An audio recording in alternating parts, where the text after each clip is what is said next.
வணக்கம் நண்பர்களே, மீண்டும் இந்த காணொளியில் சந்திப்பதில் மிக்க மகிழ்ச்சி. இன்னைக்கு ஒரு சின்ன கதை சொல்லலான் இருக்கேன். அது ஒரு பாலை நிலம். பாலை நிலம் எப்படி இருக்குன்னு தெரியும் உங்களுக்கு. நேரடியான அனுபவம் இல்லைனாலும் திரைப்படங்களில் பார்த்துருப்போம். ஒரே மணற்பாங்கான பகுதி, அவ்வளவா மரங்கள் செடிகள் எதுவும் இருக்காது. பாலை நிலத்தில் தண்ணீர் அப்படிங்கிறது கண்ணு கெட்டிய தூரம் வரைக்கும் இருக்காது. எங்கேயாவது ஒரு இடத்துல அரிதிலும் அரிதாக இருக்கும். அந்த பாலை நிலத்தில் 2 மான்கள் வசித்து வருகிறது. அதில் ஒன்று ஆண்மான், இன்னொன்று பெண்மான். 2ம் இணை பிரியாமல் வாழ்ந்துட்டு வர்றாங்க. ஒரு நாள் அப்படியே ஏதோ கொஞ்சம் பசுமையான இடத்துல செடி கொடிகள் தலைகள் இருக்கிற இடத்துல போய் சாப்பிட்டுட்டு வெயில் உச்சி வேலைக்கு வருது. அப்போ தண்ணி தாகம் எடுக்குது. 2 மானுக்குமே ரொம்ப தண்ணி தாகம்.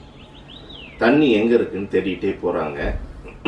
ஒரு இடத்துல சின்ன சுனை ஒன்று இருக்கு. அதில் கொஞ்சம் தண்ணி இருக்கு. ஆனால் 2 மானும் தண்ணி குடிச்சதுன்னா தண்ணி பத்தாது. அப்போ 2 மானுமே அதை பார்க்குது. போய் பார்த்த உடனே ஆண்மான் என்ன நினைக்குதுன்னா, நம்ம இருக்கிற தாகத்துக்கு இந்த தண்ணி எல்லாத்தையும் உறிஞ்சி குடிச்சிட்டோம்னா நம்முடைய இணையான பெண்மானுக்கு தண்ணி இருக்காது அப்படின்னு சொல்லிட்டு போய் வாய் வைக்குது. வச்சு தண்ணி குடிக்கிற மாதிரி ஒரு நடிப்பு, ஒரு பாவலா காட்டுது. அப்புறம் கொஞ்ச நேரத்தில் தலை எடுத்துட்டு திரும்ப வருது. இப்போ பெண்மான் போகணும். பெண்மான் போகுது. பெண்மான் போயிட்டு அதுவும் பார்க்குது. தண்ணி கொஞ்சமாக தானே இருக்கு, நம்ம குடிச்சிட்டோம்னா அந்த மான் போதுமான அளவு குடிச்சதோ இல்லையே தெரியலையே, அதுக்கு பத்தாதுன்னு சொல்லிட்டு இதுவும் போயிட்டு வாய் வைக்குது. வச்சு தண்ணி குடிக்கிற மாதிரி ஒரு நடிப்பை காட்டிட்டு இதுவும் தண்ணி குடிக்காமலே வந்துடுது. இப்போ 2 மானும் தண்ணி குடிச்ச மாதிரி ஒரு நடிப்பை காட்டிட்டு வந்துட்டாங்க. தண்ணி குறையவே இல்லை. ஏன்னா இருக்கிறதே அது கொஞ்சம்தான், ஒரு சுனை நீர் தான். அதுலேயும் கொஞ்சம் தண்ணி தான். அது 2 மானும் குடிச்சு மீதி இருக்கா முடியுமானா முடியாது. ஆனால் தண்ணி மீதி இருக்கு. இந்த ஒரு கதையில என்ன தெரிய வருதுன்னா, விட்டு கொடுத்தல் அப்படிங்கிறது எவ்வளவு முக்கியமானது அப்படின்ட்டு தெரிய வரும். இந்த கதை சொல்லப்பட்டிருக்கக்கூடிய தமிழ் இலக்கியம் எதுன்னு பார்த்தீங்கன்னா 550 மாறன் பொறையனார் அப்படிங்கிறவர் தான் இந்த கதையை மையமா வச்சு ஒரு பாட்டு எழுதியிருப்பார். சுனைவாய் சிறுநீரை எய்தாது என்று எண்ணி, என்ன சுனைவாய் சிறுநீரை எய்தாது என்று எண்ணி. சுனைவாய் அப்படின்னாக்க சுனையில் இருக்கக்கூடிய சிறுநீர், கொஞ்சமான தண்ணி தான். அது குடிச்சிட்டோம்னா பத்தாது, இன்னொரு மானுக்கு பத்தாது என்று எண்ணி, இணை மான் இனிது உண்ண வேண்டி, தன்னுடைய இணை, தன்னுடைய கணவன் அல்லது மனைவி இணைமான் இனிது உண்ண வேண்டி அவங்க குடிக்கட்டும், இன்னொருத்தர் குடிக்கட்டும் அப்படின்னு சொல்லிட்டு கலை மாத்தன் இந்த கலை மான்கள் கள்ளத்தின் உச்சும் சுரமென்பர் காதலர் உள்ளம் படர்ந்த நெறி.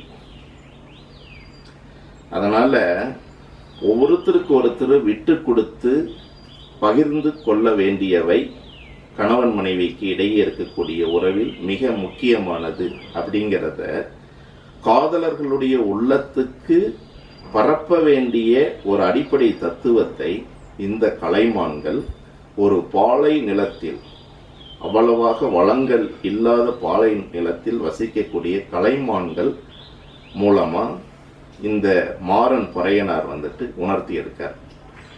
இன்னைக்கு இருக்கக்கூடிய இந்த பரபரப்பான உலகத்தில் விட்டு கொடுத்தல் அப்படிங்கிறது கணவன் மனைவிக்குள், குடும்ப உறவுகளுக்குள், நண்பர்களுக்குள் பெரும்பாலும் இல்லாமல் போயிட்டே இருக்கு. இந்த விட்டு கொடுத்தல் இல்லாமல் போகிறதுக்கு ஆங்கிலத்தில் ஈகோ அப்படின்னு சொல்கிறோம். அந்த ஈகோ அப்படிங்கன்னா எட்ஜிங் காட் அவுட் அப்படிம்போம். காட் அப்படின்னா love is god. Edging god out, edging love out. நம்முடைய மனதிலிருந்து அன்பு வெளியேறிவிட்டால், ஒருவர் மீதான அன்பு வெளியேறிவிட்டால் அவர்களிடம் நாம் பேதம் பார்க்க ஆரம்பித்து விடுவோம். அந்த இடத்தில் மனம் ஆச்சரியங்கள் உருவாவது சகஜமாகிவிடும். அது ஒரு சிறு விரிசலாகி பெரும் பிளவிற்கு வழிவகுக்கும்.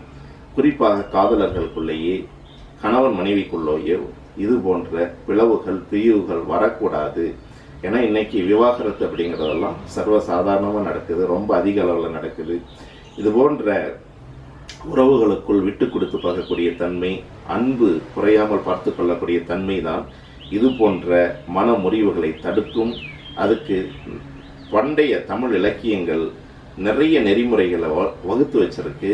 அது நமக்கு தெரியாம இருக்கு.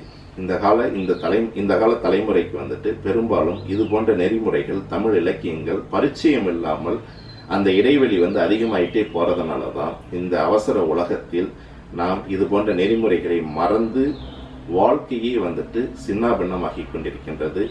அதை தவிர்க்க இது போன்ற தமிழ் இலக்கியங்களை படிக்கவும் மற்றவர்களுக்கு அதை பரப்பவும் செய்வோம் என்று கேட்டு அன்பு வணக்கம் கூறி மீண்டும் இதே போன்ற ஒரு காணொளியில் சந்திப்போம் என்று கூறி விடைபெறுகிறேன். நன்றி, வணக்கம்.